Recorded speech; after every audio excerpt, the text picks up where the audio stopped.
Monsieur le directeur général, cher François, mesdames et messieurs, chers amis, tout d'abord, je voudrais vous dire combien je suis heureux et honoré d'être là, dans cet amphi Binet où j'ai eu le plaisir de passer le concours de première année de médecine, et au milieu de vous toutes et tous, en tant qu'ancien interne de santé publique, au Réseau national de santé publique, puis à l'Institut de veille sanitaire qui venait d'être créé, où j'ai eu la chance et le plaisir d'être l'interne de Jean-Claude Desenclos, que je salue. J'interviens donc en introduction de la 3e édition des Rencontres de Santé publique France, au moment même, finalement, où Santé publique France fête son 2e anniversaire. Je pense que c'est une date importante. Et c'est une agence qui poursuit son développement, sa structuration, sa modernisation, avec en particulier la construction, vous le savez, sur le site de Saint-Maurice, du nouveau bâtiment moderne qui devrait être terminé au printemps 2019. Ce sera une échéance évidemment très importante pour tout le monde.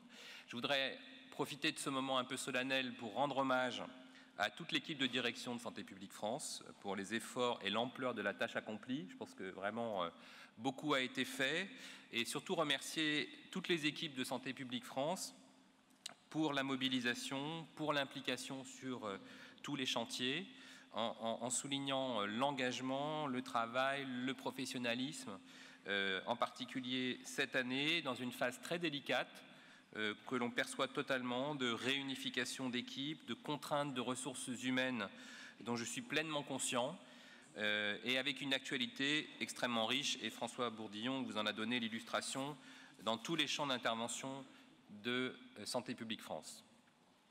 Vous avez eu la chance d'accueillir Madame Bonnet-Galzy comme nouvelle présidente du conseil d'administration, qui a été nommée par décret le 18 décembre 2017, en remplacement du professeur Lionel Collet, dont je tiens vraiment à saluer le travail auprès du conseil d'administration de l'agence, qui est maintenant revenu au Conseil d'État. Santé publique France dispose d'un COP qui a été signé par Agnès Buzyn il y a quelques semaines, et qui structure les axes de travail et la performance de l'agence pour les 5 prochaines années, donc pour la période 2018-2022.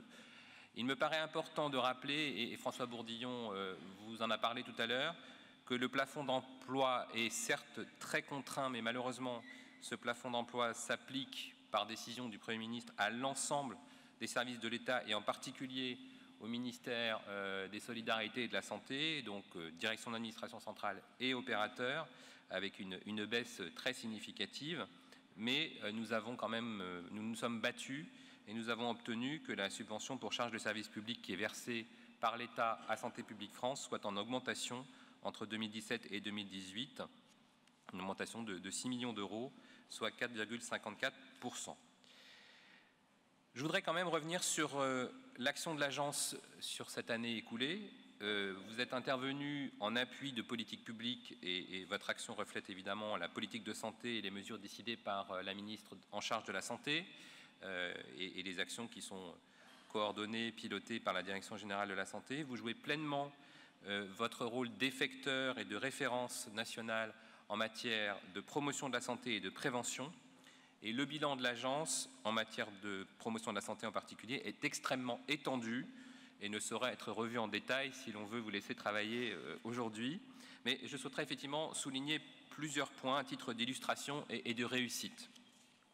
D'abord, la vaccination, qui est un sujet qui nous tient très à cœur, avec l'appui à l'extension de l'obligation vaccinale, donc de 3 à 11 vaccins pour les enfants de 0 à 2 ans, extension qui a été mise en œuvre au 1er janvier 2018 avec surveillance de la couverture vaccinale, impact des nouvelles stratégies vaccinales, communication et promotion sur la vaccination à l'attention du grand public et des professionnels. Et donc Santé publique France a mis à disposition de très nombreux outils d'information et de promotion sur la vaccination. Et je dois dire qu'il faut souligner le succès du site Vaccination Info Service, puisqu'on est à plus de 3 millions de pages vues, avec un élargissement du site aux professionnels.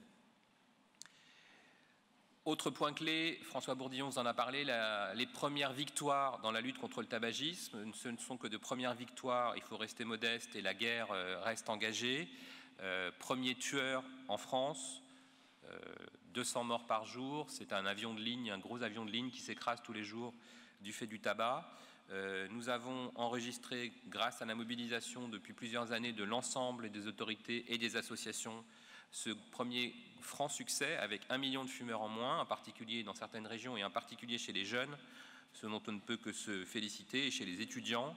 Ce sont des très bons résultats, ce sont des résultats qui nous encouragent cependant à rester très mobilisés et à rester modestes quand on compare par exemple avec d'autres pays européens comme l'Irlande ou la Grande-Bretagne où la prévalence est maintenant en dessous de 15%. Nous sommes encore aux alentours de 25% dans certaines populations, voire plus. Donc notre objectif doit être très clair, il faut rapidement passer sous la barre des 20% et on sent que la spirale vertueuse peut se mettre en place rapidement si tout le monde se mobilise, et vous pouvez compter sur la Direction générale de la santé pour porter le nouveau plan national de lutte contre le tabagisme, qui est un plan transversal, intégratif, cohérent avec l'ensemble des administrations concernées, en particulier Bercy, puisque vous savez que nous avons plusieurs axes. Premier axe, éviter l'entrée dans le tabagisme des jeunes. Deuxième axe, tout faire pour aider les fumeurs à arrêter. Troisième axe, agir sur l'économie du tabac, harmonisation européenne, fiscalité, prix, surveillance de la contrebande. Et dernier axe, et c'est un sujet pour vous, production de connaissances pour mieux comprendre qu'est-ce qui conduit encore les gens à entrer dans le tabagisme ou à avoir des difficultés à en sortir. Autre élément clé dont François Bourdillon vous a parlé, la nutrition, avec la loi de modernisation de notre système de santé en 2016, la mise en place, qui est une véritable réussite, du Nutri-Score. Donc plus de 60 entreprises, je crois, aujourd'hui l'ont adopté. Certains parlementaires, comme vous le savez, veulent l'imposer. Donc on parle beaucoup du Nutri-Score. On en a parlé évidemment avec le Haut Conseil de santé publique, avec l'ANSES, mais plus largement à l'international. J'ai eu la chance d'assister à l'Assemblée mondiale de la santé la semaine dernière à Genève, et beaucoup de pays nous interrogent sur le Nutri-Score, les Australiens, les Brésiliens. Donc vous voyez que c'est un succès au-delà des frontières, et c'est très important qu'on puisse montrer qu'en France, on a aussi des capacités d'innover dans le champ de la promotion de la santé. On a annoncé beaucoup de mesures sur le tabac. Ne vous inquiétez pas, il y aura aussi beaucoup de mesures dans la lutte contre l'alcoolisme. La concertation est en cours et nous devrions avoir des annonces d'ici 1 mois. Donc évidemment, là encore, un deuxième fléau qu'il convient de combattre. Je souhaiterais souligner l'investissement de Santé publique France dans nos territoires ultramarins. C'est un investissement majeur. François vous a parlé de la campagne de rattrapage vaccinal à Mayotte, mais je dois dire que nous avons vraiment en ce moment une synergie de problèmes dans l'ensemble des territoires ultramarins. Il y a la dengue, une épidémie de dengue très importante à La Réunion, la situation de Mayotte que vous connaissez, mais aussi des difficultés importantes aux Antilles et en Guyane, d'organisation des soins, de lutte contre des pollutions majeures comme celle de la chlordécone ou comme celle de l'arrivée massive d'algues sargasses. Donc nous aurons à rédiger au niveau du ministère de la Santé un nouveau plan Orsan dédié à l'outre-mer, car ce sont des territoires qui sont régulièrement frappés ou qui seront régulièrement frappés par une sinistralité majeure, que ce soit des éruptions, des tremblements de terre, des ouragans, et il faut vraiment qu'on soit prêt à affronter des catastrophes et à anticiper ce type d'intervention. Vous avez mené beaucoup d'actions à destination des populations avec d'autres agences nationales, l'Institut du cancer, l'ANSES, avec l'appui de l'assurance maladie, avec les professionnels de santé, les ARS, les associations, et en lien permanent avec la société civile. Et ces collaborations correspondent totalement, pleinement au souhait du DGS de développer des actions de santé publique.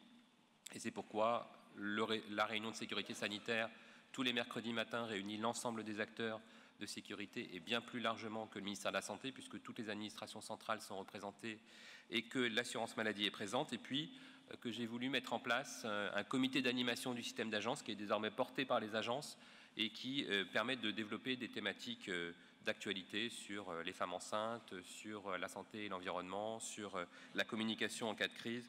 Donc évidemment, je ne peux pas citer toutes les interventions qui ont été menées par Santé publique France et par les CIR, par les épidémiologistes qui ont été fortement mobilisés sur l'ensemble des phénomènes infectieux cette année. On a cité la grippe, la rougeole, il y a eu beaucoup d'autres choses, des pollutions environnementales, et puis la mobilisation effectivement croissante de la réserve sanitaire dans les territoires lors de crises sanitaires qui nous apparaissent de plus en plus nombreuses ou qui sont souvent liées à des difficultés d'accès aux soins, d'organisation du système de santé. Donc je voudrais vraiment exprimer tous mes remerciements à toutes ces équipes pour leur travail, leur réactivité très rapide, dans des délais souvent très courts, et puis leur performance sur le terrain, et donc elles sont vraiment très appréciées des acteurs de terrain.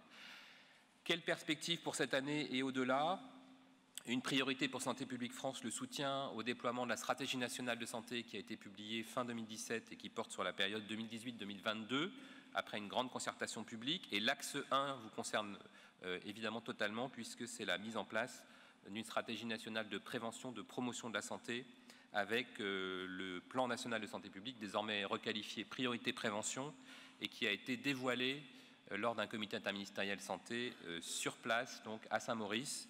Grand moment pour l'agence et moment de reconnaissance, je pense, pour l'ensemble des agents de l'agence. La modernisation et l'innovation sont des sujets majeurs. Vous savez tous que les outils informatiques progressent, que nous avons désormais accès à des grands outils épidémiologiques. Nous avons des enjeux de pédagogie, d'information, de communication auprès des professionnels et du public, tout en assurant un haut niveau de sécurité. La RGPD se met en place. Nous avons aussi à respecter, et je suis là en tant que directeur d'administration centrale pour vous le rappeler, les contraintes du plafond de ressources qui nous sont allouées et qui nous sont imposées par le Premier ministre et par Bercy, et qui nécessitent à la fois de repenser en permanence nos organisations, notre positionnement, les modalités de prise en charge de certains chantiers, mais aussi de prioriser et de nous focaliser sur les grandes campagnes les plus efficaces, sur les données probantes auxquelles vous tenez aussi, pour être certain que nos actions sont coût efficaces et que nous avons une réflexion stratégique et une cohérence d'action et une optimisation de nos moyens. Nous suivrons évidemment le COP avec des enjeux, vous le savez, de sécurité informatique, de protection des données personnelles et de mise en place du règlement européen, et puis des enjeux plus globalement de maîtrise des risques pour une agence très exposée qui est désormais considérée comme un opérateur d'importance vitale pour notre pays, et donc nous avons évidemment à assurer cette sécurité pour nos concitoyens. Les grands enjeux de santé publique qui s'annoncent, vous les connaissez, mais je souhaite juste les partager avec vous. Je citerai d'abord l'enjeu démographique, avec le vieillissement de la population française et son corollaire en termes de développement de pathologies chroniques et de polypathologies, et donc la nécessité d'intervenir tout au long de la vie. On a parlé des 1000 premiers jours, voire de la phase préconceptionnelle, mais il y a aussi à l'autre bout de la vie le maintien d'un état de santé satisfaisant, comment vieillir en bonne santé, la prévention de la perte d'autonomie, l'importance de la promotion de l'éducation à la santé, de la prévention secondaire, de la prévention tertiaire. Et je souhaite vous alerter sur cette caractéristique française qui est cette pyramide des âges, avec des classes d'âge aujourd'hui qui arrivent à 80 ans, qui sont des classes d'âge de petit effectif en raison de la Seconde Guerre mondiale, alors que le papy-boom s'amorce, puisque la classe d'âge née en 1945 aura 80 ans en 2025, et qu'on aura donc ce tsunami démographique à anticiper. Les enjeux sanitaires sont nombreux, ils sont liés aux évolutions des modes de vie, des comportements de la population. Il va falloir anticiper aussi le changement climatique qui s'accélère, la dégradation de l'environnement, ces événements violents, les maladies émergentes à caractère épidémique, mais aussi le développement des maladies non transmissibles, les maladies chroniques que l'on voit évidemment progresser en France, que ce soit le diabète, l'hypertension artérielle, l'obésité, les pathologies respiratoires, les allergies, les expositions aux produits chimiques et aux polluants, et effectivement l'impact environnemental de substances chimiques ou environnementales dont on a le plus grand mal à évaluer les associations, les effets cocktails, les effets doses. Nous avons la chance d'avoir une modernisation très rapide des outils, des méthodes, des innovations, des moyens de communication. Les jeunes sont tous sur les réseaux sociaux et on doit s'adapter effectivement en termes de marketing social à ces nouvelles pratiques. On a la chance aussi d'exploiter les big data en santé et de pouvoir suivre et probablement mieux comprendre plus rapidement les phénomènes sanitaires, les nouveaux risques et l'efficacité des interventions. Tous ces sujets ont fait, le sujet de débat lors des États généraux de la bioéthique qui viennent de se terminer, qui ont été un grand succès à la fois par des grandes réunions de citoyens, mais aussi par des concertations sur Internet, avec par exemple plus de 25 000 contributions de nos concitoyens sur les sujets d'intelligence artificielle ou de santé environnementale. Et donc il y aura, vous le savez, une grande loi de bioéthique, de révision de la loi de bioéthique de 2011 qui sera déposée à l'automne. Tout ça sous-entend que Santé publique France doit maintenir un niveau très élevé de compétences, et en particulier sur un sujet qui m'intéresse beaucoup, qui est le sujet des sciences humaines et sociales, pour bien appréhender les phénomènes sociaux et les déterminants qui s'y rapportent. Et on voit bien que nous sommes dans une phase de gestion des incertitudes. On doit probablement mieux comprendre les réactions de nos concitoyens et des professionnels.